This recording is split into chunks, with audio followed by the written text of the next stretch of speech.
ಎಲ್ಲರನ್ನ ಆತ್ಮೀಯ ಮಳವಳ್ಳಿ ತಾಲೂಕಿನ ಪಕ್ಷದ ಪ್ರಮುಖ ಮುಖಂಡರೇ, ಕಾರ್ಯಕರ್ತ ಬಂಧುಗಳೇ, ಪಕ್ಷದ ಎಲ್ಲ ಕಟ್ಟಾಳುಗಳೇ, ನಾನು ಮಾತು ಪ್ರಾರಂಭ ಮಾಡಲಿಕ್ಕಿಂತ ಮುಂಚಿತವಾಗಿ ತಮ್ಮೆಲ್ಲರಲ್ಲೂ ಕೈ ಜೋಡಿಸಿ ಮನವಿ ಮಾಡತಕ್ಕಂಥದ್ದು, ಇಂದಿನ ಕಾರ್ಯಕ್ರಮ ಮೆಂಬರ್ಶಿಪ್ ಡ್ರೈವ್ ಇವತ್ತು ಮಿಸ್ಡ್ ಕಾಲ್ ಕ್ಯಾಂಪೇನ್ ಮೂಲಕ ಪಕ್ಷವನ್ನ ಸಂಘಟನೆಯನ್ನ ಮಾಡಬೇಕು.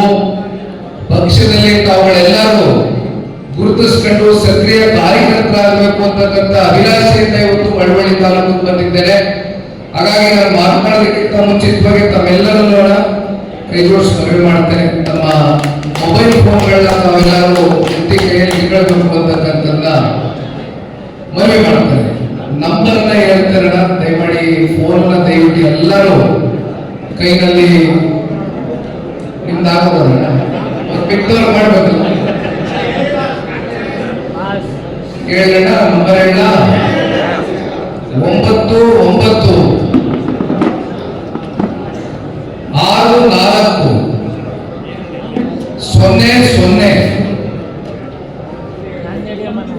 20 28. ಮತ್ತೆ ಹೇಳ್ತೀರಣ, 9964 00 2028.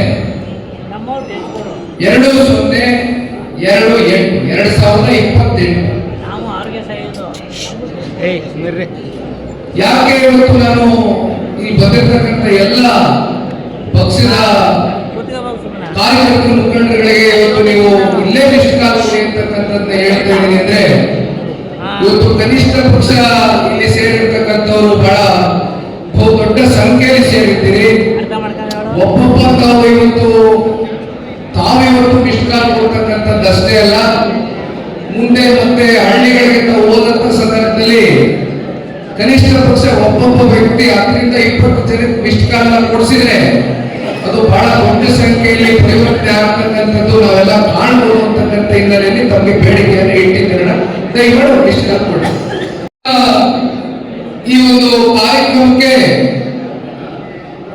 ತಮ್ಮೆಲ್ಲರ ಸಹಕಾರವನ್ನ ಬೇಡುತ್ತಾ, ತಮ್ಮೆಲ್ಲರ ಆಶೀರ್ವಾದವನ್ನ ಕೋರುತ್ತಾ, ಈಗಾಗಲೇ ಇಡೀ ರಾಜ್ಯಾದ್ಯಂತ 58 ದಿನಗಳ ಕಾಲ ಕರ್ನಾಟಕ ರಾಜ್ಯದಲ್ಲಿ ಬರ್ತಕ್ಕಂಥ ಬಹುತೇಕ ಜಿಲ್ಲೆಗಳು, ಹಲವಾರು ತಾಲೂಕುಗಳಿಗೆ ಮೊದಲನೇ ಹಂತದಲ್ಲಿ ಮಿಸ್ಡ್ ಕಾಲ್ ಕ್ಯಾಂಪೇನ್ ಮೂಲಕವಾಗಿ ಈಗಾಗಲೇ ರಾಜ್ಯ ಪ್ರವಾಸವನ್ನ ಕೈಗೆ ಎತ್ತಿಕೊಂಡಿದ್ದೇವೆ. ಜನರೊಂದಿಗೆ ಜನತಾದಳ ಅಂತಕ್ಕಂಥದ್ದು ಇದು ನಮ್ಮ ಪಕ್ಷಕ್ಕೆ ಹೊಸದೇನಲ್ಲ. ಸದಾಕಾಲ ಜನತಾದಳ ಪಕ್ಷ ಜನರೊಂದಿಗೆ ಬೆರೆತು ಜನರ ಕಷ್ಟ ಸುಖದಲ್ಲಿ ಪಾಲ್ಗಾರರಾಗಿ ಧ್ವನಿಯಾಗಿ ರಾಜ್ಯದ ರೈತರಿರ್ಬೋದು, ಬಡವರಿರ್ಬೋದು, ದೀನ ದಲಿತರು, ಯುವಕರು, ನಮ್ಮ ನಾಡಿನ ಹೆಣ್ಣು ಮಕ್ಕಳು, ಪರಿಶಿಷ್ಟ ಜಾತಿ ಪರಿಶಿಷ್ಟ ವರ್ಗದ ಪ್ರತಿಯೊಬ್ಬರ ಜೊತೆಯಲ್ಲೂ ಕೂಡ ಇವತ್ತು ಅತ್ಯಂತ ಆತ್ಮೀಯತೆಯಿಂದ, ಅದರಲ್ಲೂ ವಿಶೇಷವಾಗಿ ಸನ್ಮಾನ್ಯ ದೇವೇಗೌಡರು ಸಾಹೇಬರು ಜಾತ್ಯತೀತ ಅಂತಕ್ಕಂಥ ತತ್ವ ಸಿದ್ಧಾಂತದ ಮೇಲೆ ಈ ಪಕ್ಷವನ್ನು ಕಟ್ಟು ಬೆಳೆಸಿದ್ದಾರೆ. ಅದೇ ರೀತಿ ಸನ್ಮಾನ್ಯ ಕುಮಾರಣ್ಣವರು ಕೂಡ ಅವರ ಒಂದು ತತ್ವ ಸಿದ್ಧಾಂತಕ್ಕೆ ಎಲ್ಲೂ ಕೂಡ ಚುಕ್ಕಿ ಬರದೇ ಇರತಕ್ಕಂಥ ನಿಟ್ಟಿನಲ್ಲಿ ಪ್ರಾಮಾಣಿಕವಾಗಿ ಅಧಿಕಾರ ಇರಲಿ, ಅಧಿಕಾರ ಇಲ್ಲದೆ ಹೋಗಲಿ, ನಿರಂತರವಾಗಿ ಜನರ ಸೇವೆಯಲ್ಲಿ ನಿರತವಾಗಿರ್ತಕ್ಕಂಥದ್ದನ್ನ ನಾವು ಸಾಕಷ್ಟು ವರ್ಷಗಳಿಂದ ನೋಡ್ಕೊಂಡು ಬಂದಿದ್ದೇವೆ. ಹಾಗಾಗಿ ಇವತ್ತು ವಿಶೇಷವಾಗಿ ಮತ್ತೊಮ್ಮೆ ನಮ್ಮ ಕಾರ್ಯಕರ್ತರಿಗೆ ನಾವು ಬೇಡಿಕೆಯನ್ನು ಇಡ್ತಕ್ಕಂಥದ್ದನ್ನ, ಜನರೊಂದಿಗೆ ಜನತಾದಳ ಪಕ್ಷದ ತಳಮಟ್ಟದ ಕಾರ್ಯಕರ್ತರುಗಳು ರಾಜ್ಯಾದ್ಯಂತ ಇವತ್ತು ಎಲ್ಲ ನಮ್ಮ ನಾಡಿನ ಜನತೆ ಜೊತೆಯಲ್ಲಿ ಬೆರೀತಕ್ಕಂಥ ಒಂದು ಕೆಲಸ ಮಾಡಬೇಕಾಗಿದೆ. ಯಾಕಂದ್ರೆ ಇವತ್ತು ಯಾವುದೇ ವಿಧಾನಸಭೆ ಸಾರ್ವತ್ರಿಕ ಚುನಾವಣೆ ನಮ್ಮ ಕಣ್ಣು ಮುಂದೆ ಇಲ್ಲ. ಇನ್ನು 3 ವರ್ಷ ಸಮಯ ಇದೆ. ಈಗಲೇ ಬಂದ್ಬಿಟ್ಟಿದ್ದೀನಲ್ಲ ಅಂತ ನಿಮ್ಗೆ ಅನ್ಸಿರ್ಬೋದು. ಆದ್ರೆ ಇವತ್ತು ಬಂದಿರೋದು ನಮ್ಮ ಮುಂದಿನ ವಿಧಾನಸಭಾ ಚುನಾವಣೆಗೋಸ್ಕರ ಬಂದಿರತಕ್ಕಂಥದ್ದಲ್ಲ. ಡಿಸೆಂಬರ್ ತಿಂಗಳಲ್ಲಿ ನಡೀತಾ ಇರತಕ್ಕಂಥ ಗ್ರಾಮ ಪಂಚಾಯಿತಿ ಏನಿದೆ ಆ ಗ್ರಾಮ ಪಂಚಾಯತಿ ಚುನಾವಣೆಗಳಲ್ಲಿ ಪಕ್ಷದ ಬೆಂಬಲಿತ ಅಭ್ಯರ್ಥಿಗಳು ತಾವೇನು ಆ ಪಂಚಾಯತಿ ಚುನಾವಣೆಯಲ್ಲಿ ನಿಲ್ಲಬೇಕು ಅಂತಕ್ಕಂಥ ಆಸೆ ಆಕಾಂಕ್ಷೆಗಳನ್ನ ಇಟ್ಕೊಂಡಿರ್ತೀರಿ. ಒಂದು ದೃಢ ಸಂಕಲ್ಪವನ್ನ ಒತ್ಕೊಳ್ಬೇಕಾಗ್ತದೆ.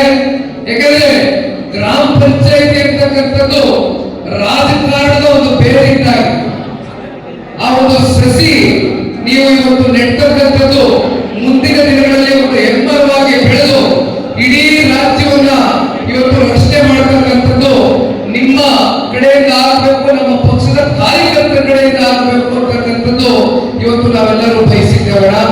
ಹಾಗಾಗಿ ದಯಮಾಡಿ ಯಾರು ಕೂಡ ಮೂಲೆಯಲ್ಲಿ ಕುತ್ಕೊಳ್ತಕ್ಕಂಥದ್ದು ಆಗಬಾರ್ದು. ಇನ್ನೂ ಸಮಯ ಇದೆ, ಇನ್ನು ಮತ್ತೆ ವಿಧಾನಸಭಾ ಚುನಾವಣೆ 3 ವರ್ಷ ಇದೆ ಅಂತಕ್ಕಂಥದ್ದು ನಾವು ಸುಮ್ಮನೆ ಇವರು ಕೈ ಕಟ್ಕೊಂಡು ಕೂತ್ಕೊಂಡ್ರೆ ಮುಂದೆ ನಾವೇ ಸಾಧನೆ ಮಾಡಬೇಕು ಅಂದ್ಕೊಂಡಿದ್ದೇವೆ. ಒಂದು ದೊಡ್ಡ ಗುರಿಯನ್ನು ಮುಟ್ಕೊಳ್ಬೇಕು ಅಂತ ಇದ್ದೇವೆ. ಒಂದು ದೊಡ್ಡ ಬೆಟ್ಟವನ್ನ ಆಕಾಶದಿಂದ ಹೋಗಿ ಮುಟ್ಟಬೇಕು ಅಂತಕ್ಕಂಥ ತೀರ್ಮಾನವನ್ನು ನಾವು ತೆಗೆದುಕೊಂಡಿದ್ದೇವೆ. ಅದೆಲ್ಲವೂ ಕೂಡ ಇವತ್ತು ನಿಮ್ಮೆಲ್ಲರ ಸಹಕಾರ, ನಿಮ್ಮೆಲ್ಲರ ವಾತ್ಸಲ್ಯ, ಪ್ರೀತಿ, ವಿಶ್ವಾಸ ಇವತ್ತು ಹಳ್ಳಿಗಳಲ್ಲಿ ಇವತ್ತು ಜನತಾದಳ ಪಕ್ಷ ಅಧಿಕಾರದಲ್ಲಿ ಇದ್ದಂತ ಸಮಯ ಬಹಳ ಕಮ್ಮಿ, ಅತ್ಯಂತ ಕಮ್ಮಿ. ಆ ಕಮ್ಮಿಯ ಕಾಲಘಟ್ಟದಲ್ಲಿ ಸನ್ಮಾನ್ಯ ದೇವೇಗೌಡರು ಸಾಹೇಬರು, ಸನ್ಮಾನ್ಯ ಕುಮಾರಣ್ಣವರು ಇಲ್ಲಿಯವರೆಗೂ ಯಾವ ರೀತಿ ಅವರ ಒಂದು ಕಾಲಘಟ್ಟದಲ್ಲಿ ಕೊಟ್ಟಿರತಕ್ಕಂಥ ಕಾರ್ಯಕ್ರಮಗಳು ವಿಶೇಷವಾಗಿ ಸನ್ಮಾನ್ಯ ದೇವೇಗೌಡರು ಸಾಹೇಬರ ಬಗ್ಗೆ ನಾನು ಇವತ್ತು ಹೇಳಬೇಕಾಗ್ತದೆ ಈ ವೇದಿಕೆಯಲ್ಲಿ. ನಾನು ಇತ್ತೀಚೆಗೆ ರಾಯಚೂರು ಜಿಲ್ಲೆಗೆ ಪ್ರವಾಸಕ್ಕೆ ಹೋಗಿದ್ದೆ. ಅಲ್ಲಿ ದೇವದುರ್ಗ ತಾಲೂಕು ಹೋಗಿದ್ದೆ. ದೇವದುರ್ಗ ತಾಲೂಕು ಅಂದ್ರೆ ದೇವರ ನಾಡು ಅಂತ ಕರೀತಾರೆ. ಅದು ಏಷ್ಯಾಗೆ ಬಹಳ ಹಿಂದುಳಿದಂತ ಒಂದು ತಾಲೂಕಾಗಿದೆ. ಸಂಪೂರ್ಣ ಬರಡುಭೂಮಿ, ನೀರಾವರಿ ಅಂತಕ್ಕಂಥದ್ದು ಒಂದು ದೊಡ್ಡ ನೀರನ್ನ ಕೂಡ ನೋಡ್ಲಿಕ್ಕೆ ಸಾಧ್ಯ ಆಗಿರಲಿಲ್ಲ. 90ರ ದಶಕದಲ್ಲಿ ನಾವು ಈಗ ಅವಾಗಿನ್ನೂ ಹುಟ್ಟಿದ್ವು, 88 ಹುಟ್ಟಿದ್ವು. 90ರ ದಶಕದಲ್ಲಿ ಸನ್ಮಾನ್ಯ ದೇವೇಗೌಡರು ಸಾಹೇಬರು ದೇವದುರ್ಗಕ್ಕೆ ಹೋಗ್ತಾರೆ.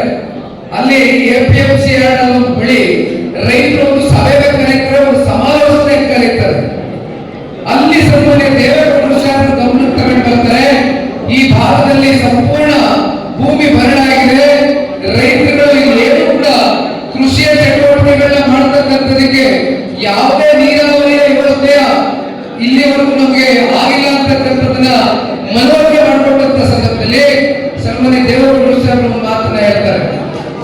ಅಧಿಕಾರದಲ್ಲಿ ಜನರ ವಿಶ್ವಾಸದಿಂದ ಈ ರಾಜ್ಯದಲ್ಲಿ ಅಧಿಕಾರ ಬರ್ತಾ ಇದ್ದಂಗೆ ಅಂದಿನ ಜನತಾ ಪರಿವಾರ 94ನೇ ಇಸ್ವಿಯಲ್ಲಿ ಸನ್ಮಾನ್ಯ ದೇವೇಗೌಡರು ತಗೊಂಡಂತ ತೀರ್ಮಾನ ಕೇವಲ ಹಳೆ ಮೈಸೂರು ಪ್ರಾಂತ್ಯಕ್ಕೆ ಸೀಮಿತ ಅಂತ ಬಳಗನೆ ಹೇಳ್ತಾರೆ ಜನತಾದಳನ. ಅದಕ್ಕೆ ನಾನು ಉದಾಹರಣೆ ಕೊಡ್ತಾ ಇದ್ದೇನೆ. ಅದಕ್ಕೆ ಸನ್ಮಾನ್ಯ ದೇವೇಗೌಡರು ಸಾಹೇಬರು ಅಂದು ತಗೊಂಡಂತ ನಿರ್ಧಾರ ಕೃಷ್ಣ ಮೇಲ್ದಂಡೆ ಯೋಜನೆ, ಕೃಷ್ಣ ನದಿಯ ಮೂಲಕ ನಾರಾಯಣಪುರ ಅಂತಕ್ಕಂಥ ಒಂದು ಕಾಲುವೆ, ಆ ನಾರಾಯಣಪುರ ಕಾಲುವೆಗೆ ಬರಗಂಡ ನಾಲೆಯಿಂದ ಸನ್ಮಾನ್ಯ ದೇವೇಗೌಡರು ನೀರನ್ನ ಹರಿಸ್ತಕ್ಕಂಥ ಕೆಲಸವನ್ನೇ ಮಾಡ್ತಾರೆ. ಇವತ್ತು ದೇವದುರ್ಗದಲ್ಲಿ ಆ ಪುಣ್ಯಾತ್ಮನ ಪ್ರತಿಮೆಯನ್ನು ಅವ್ರ ಕೈಯಲ್ಲಿ ಅನಾವರಣಗೊಳಿಸಬೇಕು ಅಂತಕ್ಕಂಥದ್ದು ತೀರ್ಮಾನವನ್ನು ಮಾಡಿ ನಮ್ಮ ಮೆಂಬರ್ಶಿಪ್ ಸಭೆಯಲ್ಲಿ ಸನ್ಮಾನ್ಯ ದೇವೇಗೌಡರು ಸಾಹೇಬರನ್ನ ಕರೆಸ್ಕೊಂಡಿದ್ರು. ಆ ಪುಣ್ಯಾತ್ಮ ಒಂದೇ ಅಂತ ಹೇಳಿದ್ರು, ನಾನು ಇಲ್ಲಿ ಪ್ರತಿಮೆ ಅನಾವರಣ ಮಾಡ್ತಾ ಇದ್ದೀರಿ ಅಂತ ನಾನು ಬಂದಿರ್ತಕ್ಕಂಥದ್ದಲ್ಲ, ನನಗೆ ಅದೆಲ್ಲ ನನ್ನ ಮನಸ್ಸಿಗೆ ಖುಷಿ ತಂದುಕೊಡ್ತಕ್ಕಂಥದ್ದು. ನಿಮ್ಮ ಮನಸ್ಸುಗಳಲ್ಲಿ ಪ್ರೀತಿಯಿಂದ ನನ್ನನ್ನು ಬೆಳೆಸಿದ್ದೀರಿ, ನಮ್ಮ ಪಕ್ಷವನ್ನು ಬೆಳೆಸಿದ್ದೀರಿ, ಒಂದು ಶಾಸ್ತ್ರನ ಕೊಟ್ಟಿದ್ದೀರಿ. ಹಾಗಾಗಿ ನಿಮ್ಮಂತ ಪುಣ್ಯಾತ್ಮನ ನೋಡಕ್ ಬಂದೆ ಕಣ್ರಪ್ಪ, ನನಗೆ ಪ್ರತಿಭೆ ಅನಾವರಣ ದೊಡ್ಡ ವಿಚಾರ ಅಲ್ಲ ಅಂತಕ್ಕಂಥದ್ದನ್ನ ಸನ್ಮಾನ್ಯ ದೇವೇಗೌಡರು ಸಾಹೇಬರು ಹೇಳ್ತಾ ಇದ್ದಾರೆ. ಅದೇ ರೀತಿ ಸನ್ಮಾನ್ಯ ಕುಮಾರಣ್ಣವರು, ನಾನು ಮಾನ್ವಿಗೆ ಹೋಗಿದ್ದೆ, ರಾಯಚೂರು ಜಿಲ್ಲೆಯ ಮಾನ್ವಿ ತಾಲೂಕಲ್ಲಿ ಕರೇಗುಡ್ಡ ಅಂತಕ್ಕಂಥ ಒಂದು ಗ್ರಾಮ. ಆ ಗ್ರಾಮದಲ್ಲಿ ಸನ್ಮಾನ್ಯ ಕುಮಾರಣ್ಣವರು ಮೊದಲನೇ ಬಾರಿ ಮುಖ್ಯಮಂತ್ರಿ ಆದಂತ ಸಂದರ್ಭದಲ್ಲಿ ಗ್ರಾಮ ವಾಸ್ತವ್ಯವನ್ನು ಮಾಡಿರುವಂತೆ. ಒಂದು ಹೆಣ್ಣು ಮಕ್ಕಳು ನಾನು ಸಭೆಯಲ್ಲಿ ಮಾತಾಡಬೇಕಾದ್ರೆ ಒಂದು ಪತ್ರವನ್ನ ಬರ್ಕೊಂಡು ತಗೊಂಡು ನನ್ನ ಕೈ ಕೊಡ್ತು ಆ ಹೆಣ್ಮಗಳು. ಆ ಹೆಣ್ಮಗಳ ವಯಸ್ಸು ಎಷ್ಟಪ್ಪ ಅಂದ್ರೆ ಈಗ 20 ವರ್ಷ. ಆ ಹೆಣ್ಮಕ್ಳು ಜನಿಸಿದ್ದು 2005ನೇ ಇಸ್ವಿನಲ್ಲಿ ಆ ಹೆಣ್ಣುಮಕ್ಕಳು ಹುಟ್ಟಿದ್ದು. ಆ ಹೆಣ್ಣುಮಗಳು ಹೇಳಿತು, ಸನ್ಮಾನ್ಯ ಕುಮಾರಣ್ಣವರು ಮೊದಲನೇ ಬಾರಿ ಮುಖ್ಯಮಂತ್ರಿ ಆದಾಗ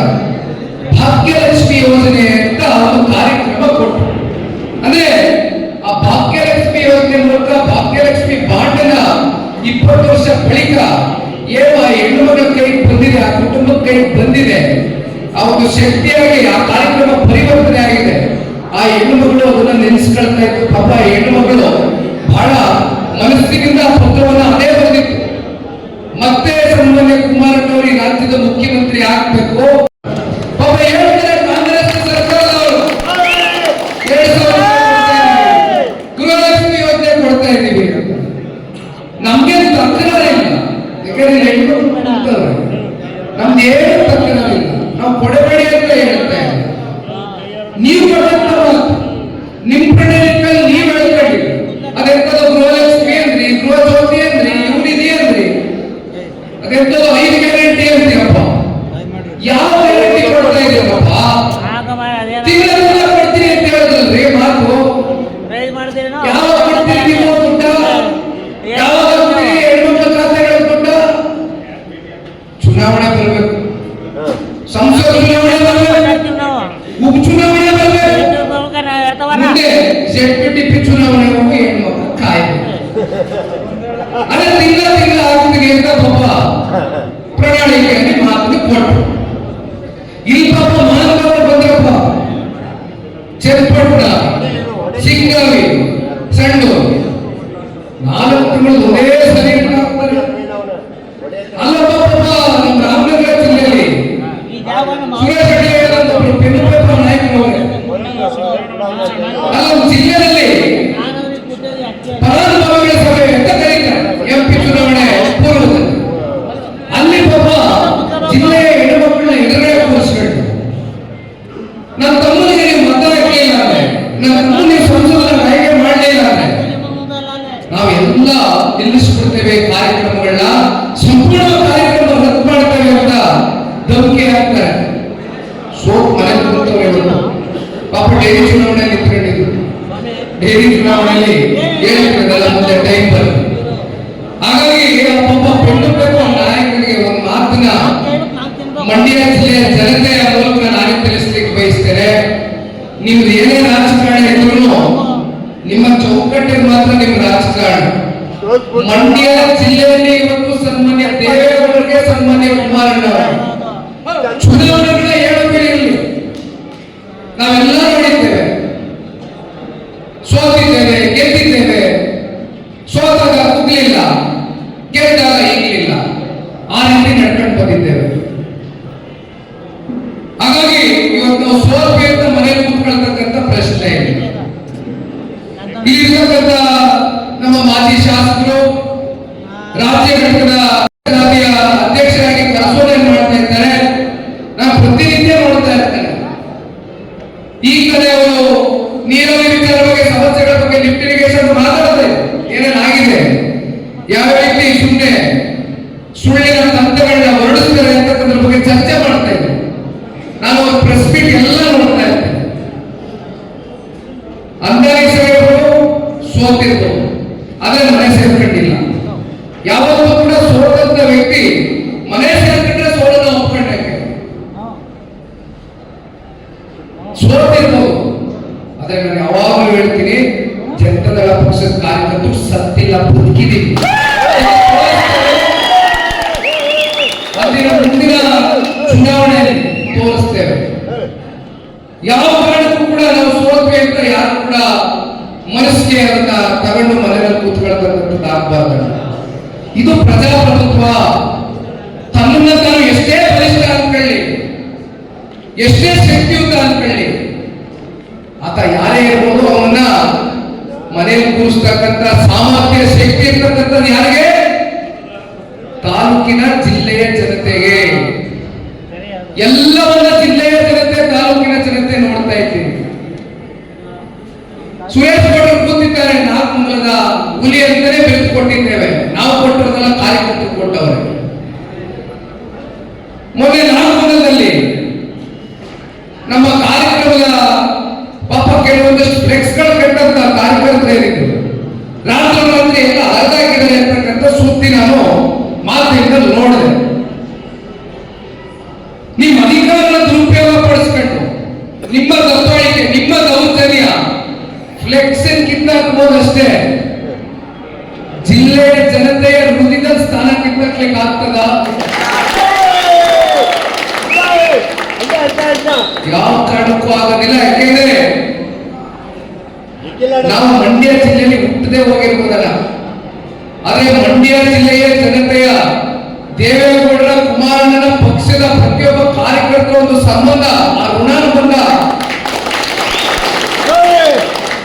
ಹಲವಾರು ದಶಕಗಳ ಒಂದು ಋಣಾನುಬಂಧ, ಅತ್ಯಂತ ಭಾವನಾತ್ಮಕವಾದಂತಹ ಒಂದು ಸಂಬಂಧ ಇಟ್ಕೊಂಡಿದ್ದೇವೆ, ಸಂಪರ್ಕ ಇಟ್ಕೊಂಡಿದ್ದೇವೆ. ನಮ್ಮನ್ನ ಬೆಳೆಸಿದ್ದೀರಿ, ಗುರುತಿಸಿದ್ದೀರಿ, ಅತ್ಯಂತ ಉನ್ನತವಾದಂತಹ ಸ್ಥಾನದಲ್ಲಿ ಒಂದು ಸನ್ಮಾನ್ಯ ಕುಮಾರಣ್ಣ ಅವರನ್ನ ಕೂರಿಸಿದ್ದೀರಿ. ರಾಷ್ಟ್ರದಲ್ಲಿ ದೇಶದ ಗೌರವಾನ್ವಿತ ಪ್ರಧಾನಮಂತ್ರಿಗಳು ಶ್ರೀ ನರೇಂದ್ರ ಮೋದಿಜಿಯವರ ಸಂಪುಟದಲ್ಲಿ ಎರಡು ಉನ್ನತವಾದಂತಹ ಇಲಾಖೆ, ಎರಡು ಜವಾಬ್ದಾರಿಯುತವಾದಂತಹ ಒಂದು ಸ್ಥಾನ, ಅದನ್ನ ನರೇಂದ್ರ ಮೋದಿಜಿಯವರ ಸನ್ಮಾನ್ಯ ಕುಮಾರಣ್ಣ ಅವರಿಗೆ ಗುರುತಿಸಿ ಕೊಟ್ಟಿದ್ದಾರೆ ಅಂದ್ರೆ ಅದಕ್ಕೆ ಮೂಲ ಕಾರಣ ನಮ್ಮ ಮಾತೃ ಜಿಲ್ಲೆ, ನಮ್ಮ ಮಳವಳ್ಳಿ ತಾಲೂಕಿನ ಎಲ್ಲ ಮತದಾರರು ಕಾರ್ಯಕರ್ತರ ಈ ಸಂದರ್ಭದಲ್ಲಿ ಸ್ಮರಿಸಿಕೊಳ್ಳಬೇಕಾಗ್ತದೆ. ಕಳೆದ ಲೋಕಸಭಾ ಚುನಾವಣೆಯಲ್ಲೂ ಕೂಡ ತಾವೆಲ್ಲರೂ ನಮಗೆ ಅತ್ಯಂತ ಸಹಕಾರವನ್ನು ಕೊಟ್ಟಿದ್ದೀರಿ. 10,000ಕ್ಕೂ ಹೆಚ್ಚು ಪ್ರಚಂಡ ಬಹುಮತವನ್ನು ನಮಗೆ ಕೊಟ್ಟಿದ್ದೀರಿ, ಶಕ್ತಿಯನ್ನು ತುಂಬಿಸಿದ್ದೀರಿ. ಈಗ ನಿಮಗೆ ಅದನ್ನು ವಾಪಸ್ ಕೊಡ್ತಕ್ಕಂಥ ಕೆಲಸವನ್ನ ಅಂದಿನಿಂದ ಕುಮಾರಣ್ಣವರು ಮಾಡ್ಕೊಂಡು ಬಂದಿದ್ದಾರೆ, ಈಗಲೂ ಕೂಡ ಮಾಡ್ತೇವೆ. ನಮ್ಮ ಕೊನೆ ವರ್ಷದವರೆಗೂ ಮಂಡ್ಯ ಜಿಲ್ಲೆಯ ಪ್ರತಿಯೊಬ್ಬ ತಂದೆ ತಾಯಿಗಳ ಸೇವೆಯನ್ನ ಮಾಡ್ತಕ್ಕಂಥದ್ದು ಒಂದು ಅವಕಾಶ ಮಾಡಿಕೊಡಿ ಅಂತ ಕೇಳ್ತಾ, ಸಮಯ 2 ಗಂಟೆ ಆಗಿದೆಯಲ್ಲ, ಸುರೇಶ್ ಗೌಡರು ಪಾಪ ಟೈಮ್ ನೋಡ್ಕೊಂಡು ಕುಂತವ್ರೆ. ಯಾಕಂದ್ರೆ ಅಲ್ಲಿ ಹಾಲಾಗ್ತಕ್ಕಂಥ ಸಮಯ, ಆಗ್ತಿರ್ತಕ್ಕಂಥ ಸಮಯ ಹಾಲಾಗ್ಬೇಕು. ಯಾಕೆಂದ್ರೆ ನನಗೆ ಚನ್ನಪಟ್ಟಣದಲ್ಲೂ ಅದರ ಸೂಕ್ಷ್ಮತೆ ಏನು, ಗಂಭೀರತೆ ಏನು ಅಂತಕ್ಕಂಥದ್ದು ಅರ್ಥ ಮಾಡ್ಕೊಂಡಿದ್ದೀನಿ. ತಲೆ ಮೇಲೆ ತಲೆ ಮೇಲೆ ಪ್ರಪಂಚ ಮುಳುವಾಗ್ಲಿ ಹಾಲಾಗಕ್ಕೆ ಹೋಗಲೇಬೇಕು ರೈತರು. ಯಾಕೆಂದ್ರೆ ಅವ್ರ ಜೀವನೋಪಾಯಕ್ಕೆ, ಅವ್ರ ಜೀವನ ಮಾಡ್ತಾ ಇರ್ತಕ್ಕಂಥದ್ದೇ ಹಾಲಾಗಿ, ಅವ್ರ ಮಕ್ಕಳ ಮರಿ ಬದುಕನ್ನ ಕಟ್ಕೊಡ್ತಕ್ಕಂಥದ್ದು ಇರ್ಬೋದು, ಅವ್ರ ಕುಟುಂಬ ನಿರ್ವಹಣೆ ಇರ್ಬೋದು. ಇವತ್ತು ಹಾಲಿನ ಮೇಲೆ, ಇವತ್ತು ಉತ್ಪಾದನೆ ಮೇಲೆ ನಿಂತಿರ್ತಕ್ಕಂಥ ಹಳ್ಳಿಗಳಲ್ಲಿ. ಹಾಗಾಗಿ ನಾನು ಹೆಚ್ಚು ಸಮಯ ತೆಗೆದುಕೊಳ್ಳಕ್ಕೆ ಹೋಗೋದಿಲ್ಲ. ಇನ್ನೂ ಸಾಕಷ್ಟು ವಿಚಾರಗಳ ಬಗ್ಗೆ ಚರ್ಚೆ ಮಾಡ್ಬೋದು. ಆದ್ರೆ ಒಂದಣ ಜಿಲ್ಲಾ ಪಂಚಾಯತಿ, ತಾಲೂಕು ಪಂಚಾಯತಿ ಚುನಾವಣೆಗಳು ಕೂಡ ನಾವು ಇದನ್ನು ನೋಡ್ತಾ ಇದ್ದೇವೆ.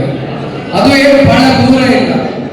ಹಾಗಾಗಿ ಇವೆಲ್ಲ ಚುನಾವಣೆಗಳನ್ನ ನಾವು ಸಮರ್ಥವಾಗಿ ಇವತ್ತು ಎದುರಿಸಬೇಕು ಅಂತಕ್ಕಂಥದ್ದಾದ್ರೆ ಈಗಿನಿಂದ ನಾವು ಪಕ್ಷ ಕಟ್ಟತಕ್ಕಂಥ ತಯಾರಿಯನ್ನು ಮಾಡ್ಕೊಳ್ಬೇಕಾಗ್ತದೆ. ಯಾರು ಕೂಡ ದಯಮಾಡಿ ಹಿಂಸರಿಬೇಡಿ, ದಿಟ್ಟವಾದಂತ ಜನ ಇಟ್ಟಿದ್ದೇವೆ. ಈ ರಾಜ್ಯದಲ್ಲಿ ಮತ್ತೊಮ್ಮೆ ಸನ್ಮಾನ್ಯ ಕುಮಾರಣ್ಣ ಅವರ 2028ಕ್ಕೆ ಮುಖ್ಯಮಂತ್ರಿಗಳಾಗಿ ನೋಡ್ತಕ್ಕಂಥ ಕಲ್ಪನೆ ಕನಸು ನಿಮ್ಮಲ್ಲಿ ಇಲ್ವೇ? ಮಾಡಬೇಕಂದ್ರೆ ಯಾರಿಗೋಸ್ಕರ ಮಾಡಬೇಕು? ಇದು ಕುಮಾರಣ್ಣಗೋಸ್ಕರ ಅಲ್ಲ, ರಾಜ್ಯದ ಜನತೆಯ ಸಮಗ್ರ ಅಭಿವೃದ್ಧಿಯ ದೃಷ್ಟಿಯಿಂದ ಮಾಡಬೇಕಾಗ್ತದೆ. ಕೊನೆಯದಾಗಿ ನಾನು ಒಂದು ಮಾತನ್ನು ಹೇಳಿ ಮುಕ್ತಾಯ ಮಾಡ್ತೇನೆ. ಮಳವಳ್ಳಿ ತಾಲೂಕು ಒಂದು ಮೀಸಲು ಕ್ಷೇತ್ರ. ಇಲ್ಲಿ ಎಲ್ಲಾ ಜಾತಿ, ಜನಾಂಗ, ಧರ್ಮ, ವರ್ಗದವರು ಇದ್ದೀವಿ. ಅದರಲ್ಲೂ ಬಹುತೇಕ ಪರಿಶಿಷ್ಟ ಜಾತಿ, ಪರಿಶಿಷ್ಟ ವರ್ಗದವರು ವಾಸವಾಗಿರ್ತಕ್ಕಂಥ ತಾಲೂಕು.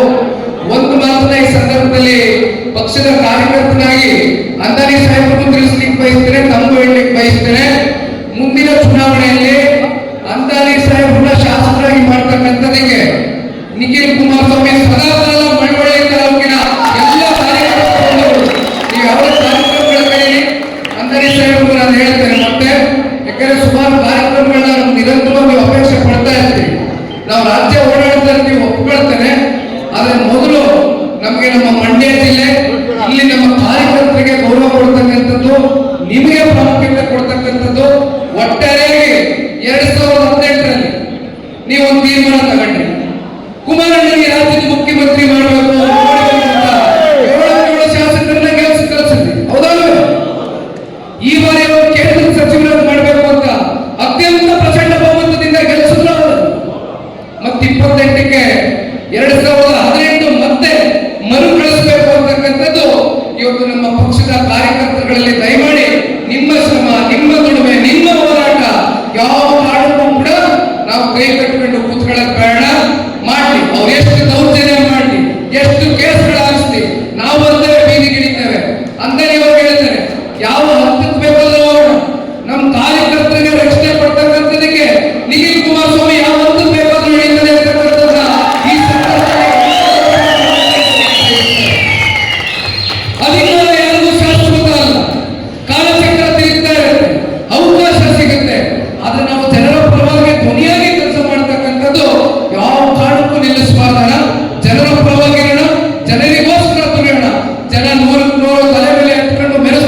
ದಿನ